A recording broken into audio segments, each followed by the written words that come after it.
My name is Josephine, and I will be reading my work, The Lamplighter, a short story. It was 4:30 in midwinter Victorian London. Exactly a quarter of an hour since the lanky, gruff lamplighter limped his way down Mortimer Street, climbing a ladder up each pole and setting its topmost glass chamber aflame, and precisely an hour since a certain boy was expected to be home for his chores before dinner. Of course, he was not at home, and his mother, a spirited, good-natured woman in the thick of an ill humor, was waiting for him with a wooden spoon in her hand when her son came tumbling through the door. He brought with him a chilly wind and a muddy slush of snow that made a mess on the doorstep of the family home abutting the roadway. It was a small, dark house, closed in on all sides by similar residences. To judge its outward appearance would be to judge a book by its cover, for even all of the grungy, smoke-stained bricks and cracks that adorned its walls couldn't keep the windows from glowing softly from candles flickering within. Shadows could be seen against the ancient glass panes, figures of a woman and several young ones going about their day, cooking, cleaning, and tending to those who weren't able to help around the home. "And young man, what is the meaning of this?" the woman questioned her son when he came in. He raised his ruddy, freckled face, hesitantly meeting her eyes in a shamefaced stare. No reply. His mother repeated the inquiry. Again, no response. She sighed. "Were you at the square again?" He nodded slightly. "I've told you, you best not be down there, especially as it grows dark. The carriages that fly down the street are so deadly dangerous, son. I don't want something to frighten you or to happen to you. Why, only think of that poor young boy who was trampled by one just last year. He cannot walk any more, son.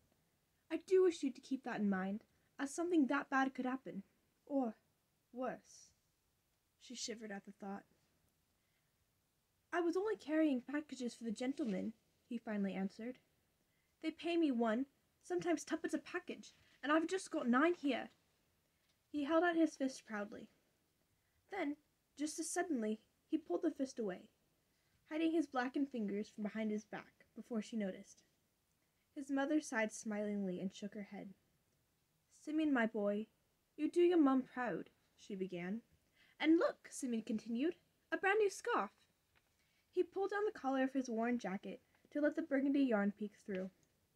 He'd been given it by a kindly gentleman from the square who was indebted to his services. "In all areas except that of obedience," his mother finished. She was just about to proceed with a lecture on the topic when the twin screams of a child and a boiling tea kettle, equally as piercing and provoking, called for her immediate and undivided attention. She turned away to attend to them, noting that she would embark upon the needed lecture later. She had no earthly way of knowing that the address would never be made. Simeon pulled his ratty hat off of his coppery curls, slunk back to the back room where the wash basin was filled with only partly used water, with which he scrubbed the sooty grime off of his fingers. He didn't want his mother to know what had actually left the smudges on his hands. They weren't from the packages he'd carried earlier that day, which had earned him some money to contribute to household affairs, as well as an extra penny to spend on a new spinning top for his little brother. He knew his mother wouldn't be pleased to know the reason for his late return home, and he supposed it was better if she didn't find out. Simeon had seen the way she had responded to that man when he'd appeared on their doorstep nearly a month ago, asking for some bread before he went about his job around the neighborhood. She'd stiffly answered his humble request with a heel of a loaf and a smear of butter, and then quickly turned him away. "He's not the kind of character I want regular on the streets," she'd confided in her elderly mother that night. "I've heard some things of him what I wouldn't want near my children." And here she continued in a whisper, inaudible to Simeon's listening ears. He wondered what things his mother spoke of, but they had remained a mystery. Simeon reappeared in the heated, somewhat stuffy dining room after washing, earning him an earful from his grandmum about young gentlemen being on time for dinner and washing their hands before they eat, too, and causing him to quickly hide his yet unclean hands behind his back. He returned to the back room for another hasty scrubbing, and with the final assurance that his hands were indeed clean, came back and grabbed some plates off of the table, taking them into the kitchen to be cleaned. He had chores to do before his mother would let him escape the house the next morning. The next dawn was frostier than ever, and, as happened every morning, the street was slowly stirred to life by the creak of each small glass chamber atop the lamp-posts being pulled open, as the lamplighter went about his daily task of extinguishing the flames that had kept the lane alight through the night. Simeon was awake and out the door before the butter had melted on his morningly slice of bread, his breath clouding his vision with a plume of steam as he hastened out the door. He had barely set foot on the cobblestone street before it occurred to him that he couldn't see, and the stone was terribly slippery. The steam was so thick and the streets so slick, in fact, that in an instant he was no longer upright, but sprawled at the feet of a thin, bony figure. My boy," a cracked, gravelly voice called out to him. Simeon looked up to see a hand like a leathery branch extended out to him. It was stained with dark soot and grime, but he accepted the proffered assistance. The grip of the old man was a firm one, but it trembled from the unrelenting cold and the weakness of age in his own warm palm. Again on his feet, Simeon looked up at the face framed by a mess of gray whiskers. The only evident feature was the dark, watery eyes that gazed down at him with deep concern. His stature was painful to take in. It was bent with arthritic joints and years of climbing up and down ladders in frigid temperatures. Are you all right?" The voice came again. It belonged to the lamplighter. Suddenly filled with dismay that his mum might see him conversing with this man, Simeon mumbled a quiet, "Thank you, sir," before bolting away down the street. As he ran past the carts and pedestrians, he glanced over his shoulder to see the old man turning back as well, his brow furrowed with confusion. Simeon shrugged off the embarrassment he was feeling at so rude an encounter, and hurried away to the square, where another day of looking for affluent gentlemen carrying exceptionally large packages awaited him. His mother's warning had escaped his mind.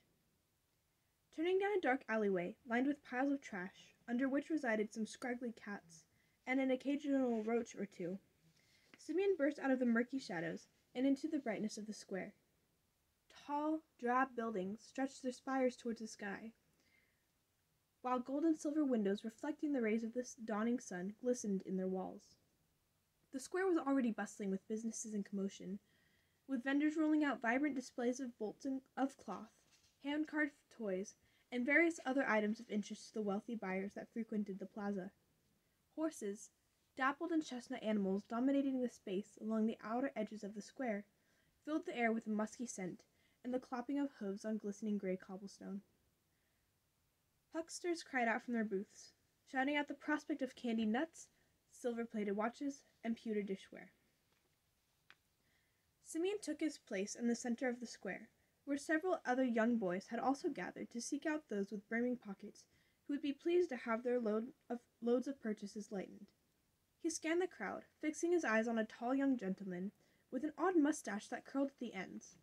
Judging by the silver-tipped cane in the man's gloved hand, and the inky shininess of his shoes, the man appeared rather capable of sparing a tuppence or two, so Simeon made his advance. "Good night, sir," he said politely as he approached the gentleman. "Might I give help to you with carrying your things?" "From you," came the haughty response. "I've got 2 arms, haven't I?" Simeon retorted rudely. He blushed as rogue as his ringlets, knowing that he might have just cost himself a customer. Hesitation. The rudeness must not have been a deterrent to the prospect of carrying his own packages for any amount of distance, and the gentleman studied Simeon. "Demned if it isn't another street waif with a quick tongue," he snapped to himself, running a finger along his twisted, greasy mustache. "All these children running about like roaches, and haven't the decency to speak with any sort of respect. No more skin off my own nose if they get hurt running around like lunatics." He eyed Simeon, and tossed a single pence in the boy's outstretched hand. The purchases were unceremoniously distributed between each of Simeon's arms, and he was directed towards a carriage nearly all the way across the square. Trying to hide his great displeasure at having to walk at so great a length, bearing so cumbersome a burden, Simeon followed the man until they arrived. It was a fine vehicle, the man's carriage, with gleaming spokes and velvety curtains. But the payment Simeon received for his troubles was merely a tuppence more, superbly less than what he expected from a man so wealthy. The next gentleman Simeon assisted, the next several gentlemen that Simeon assisted, imitated the first much in the same fashion. At times it astonished the boy how very conceited they could be. It recalled to his memory times that he and his siblings had sat at his mother's feet. Gazing up at her, she pointed out a line from the time-worn, tattered King James Bible that sat upon the mantel above the fireplace. "But love ye your enemies, and do good, and lend, hoping for nothing again," she would read aloud. "And your reward will be great, and ye shall be the children of the highest, for he is kind unto the unthankful and to the evil." Simeon wondered if the gentlemen in the nice suits had ever heard of the words of St. Luke. Didn't they know that their harsh words and haughty airs pushed them farther away from the celestial city his mother had taught him about? That night, lying in the bed shared by him and his 3 little brothers, Simeon pondered this question until he fell asleep. The next morning dawned as frigid as the previous had been, and Simeon awoke less than inclined to step outside and return to the square, knowing he had escaped his mother's promised lecture about obedience and the dangers of the busy marketplace once again. Donning his gloves, coat, and scarf, he had only stepped off the threshold before a rattling caught his attention. A lanky figure, ragged, was leaning a ladder against a lamp-post, far down the street from Simeon's doorway. It was the lamplighter, extinguishing the lights as he did every morning. Simeon saw that he struggled to balance the ladder, even before stepping foot onto the first rung, and immediately recalled the words of St. Luke. Forgetting the cold, he began to run down the icy cobblestone lane. "Sir!" he cried, hastening to the lamp-post. The lamplighter looked up, and his face seemed to soften upon seeing the boy make his approach. "Ah, my boy," the lamplighter greeted him with a crooked smile. "How good it is to see you again." "Might I help you again?" Simeon asked, before casting a furtive glance over his shoulder at his house. "Need you ask?" replied the old man with a gravelly chuckle. He turned and began ascending the ladder, while Simeon stepped forward and gripped either side and braced it so that it would not wobble whilst the lamplighter extinguished the lamp. The soot from the lamps had coated the ladder, leaving black smudges across Simeon's hands. After the old man had returned safely to the street, Simeon carried the ladder to the next post, and did so for several more, until the entire row had been put out. When the final lamp was completed, the old man reached a hand out towards Simeon. Simeon shook the proffered hand, blackened with soot as well, and as he turned to leave, the man began to speak. You remind me of my son, who used to help me," the lamplighter said haltingly. "Died a few years back, very, very ill," he trailed off. Simeon nodded. "I'm sorry, sir," he whispered. He paused for a moment. "I've got to be going now, but I'll be back later." He waved and took off running towards the square, back through the dark alleys and once again into the brightness of the glaring winter sun. On his way back to the center of the square, Simeon passed a fruit stand whose kindly proprietor allowed the boys who roamed the plaza a bruised apple or two as they made their rounds. Approaching its shelves and selecting a mushier apple from the bottom, Simeon was about to return to the center when 2 women conversing near the stand caught his attention. "A tall, old man who goes up and down the streets, you know," one lady informed her companion. "Lamps, is it? Why, he's so old. That's the man, I've heard. The one who—" She trailed off. Simeon strained to hear her words. "His son went missing, you know," her voice continued. "No one knows what happened. No evidence, you know. They say that he put an end to himself. They put an end to him in a fit of rage." I'm sorry, let me pick up from where I left off. "His son went missing, you know," her voice continued. "No one knows what happened. No evidence, you know. They say he put an end to him in a fit of rage." She shook her head and clucked her tongue. "'Tis a wonder they let that man work at all. An awful shame, you know." "And they just let him wander the streets, do they? Ah!" And here their voices were lost in the crowd as I moved away from the stand. Simeon knew just who they were talking about. His mother's antipathy for the man at their door was made clear. Finally, in answer to a question he'd pondered for a while. Upon returning to the center of the square and rejoining the cluster of boys waiting to be of use, it wasn't long before Simeon spotted another figure in need of a helping hand. This time, however, it was an elderly lady with a sack of potatoes on her back and a basket in the crook of her arm. By no means was she wealthy, made evident by the state of her attire and the worn shawl draped over her head and shoulders. Her struggle was clear, and though Simeon knew that there would be no payment for his services, he advanced to give her aid. "Here, Mum, let me take that sack for you," he said, taking it from her hands before she could respond. A smile spread across her wrinkled face.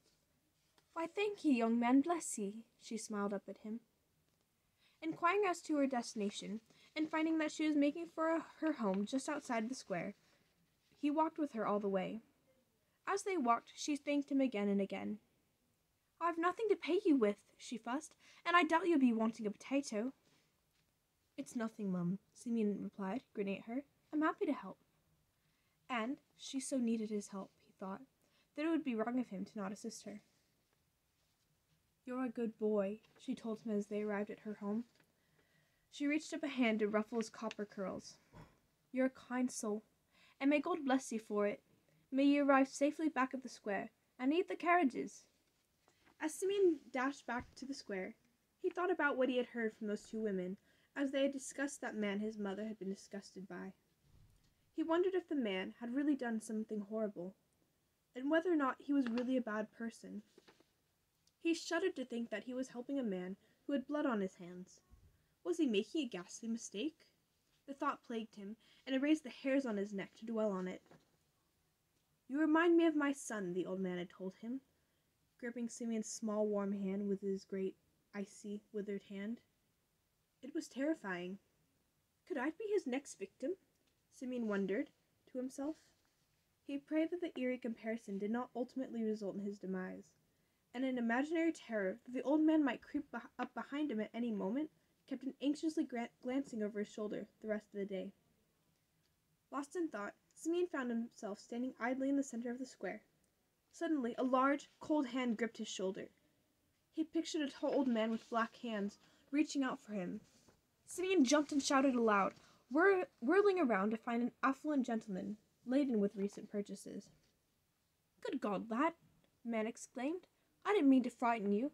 Here, take these bundles over to the open carriage right over there. You see it? Next to the milliner's, and these 3 tuppence are yours." He held up the coins in a gloved hand. Simeon sighed with relief. "Sorry, sir, I'll take them." "Right over there?" he replied. Having received confirmation, and taking packages and the coins, Simeon did as he was asked.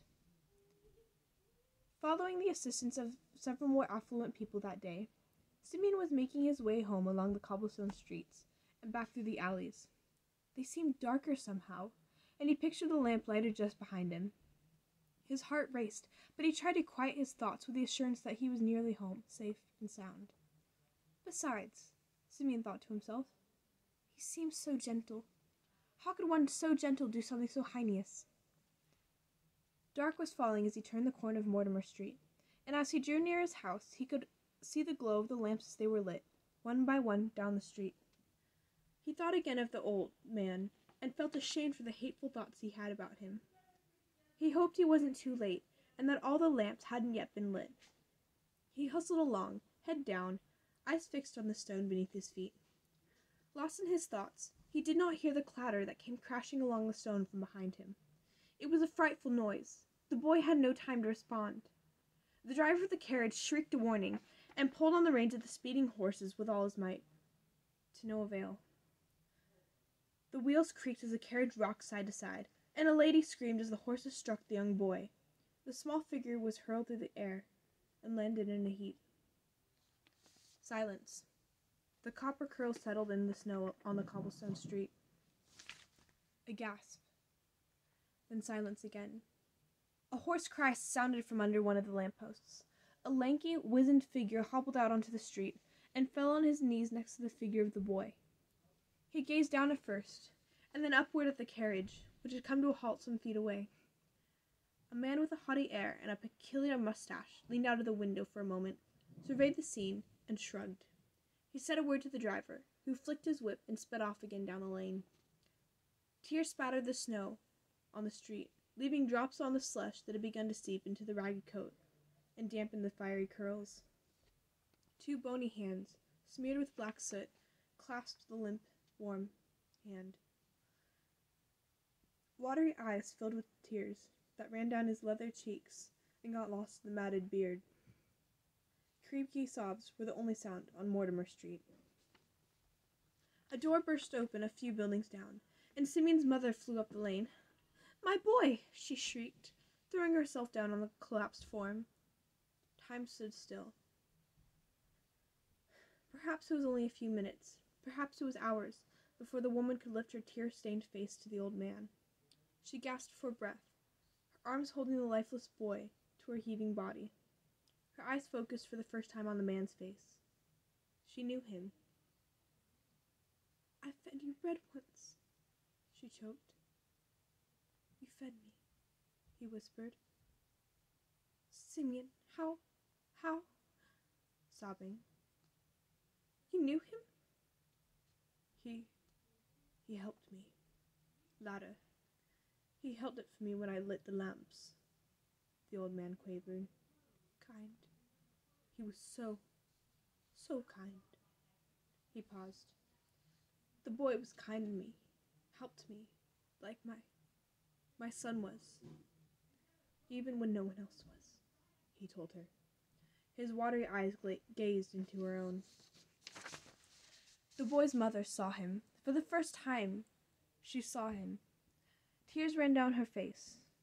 She hugged her son to herself. She wished she could warm him, hold him until he could draw breath again. She looked at the lamplighter.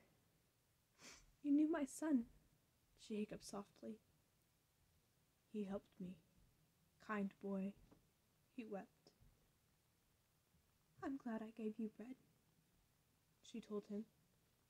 She knew she would do it again. He had known her son. Her son had been kind to him. She could be kind, like Simeon.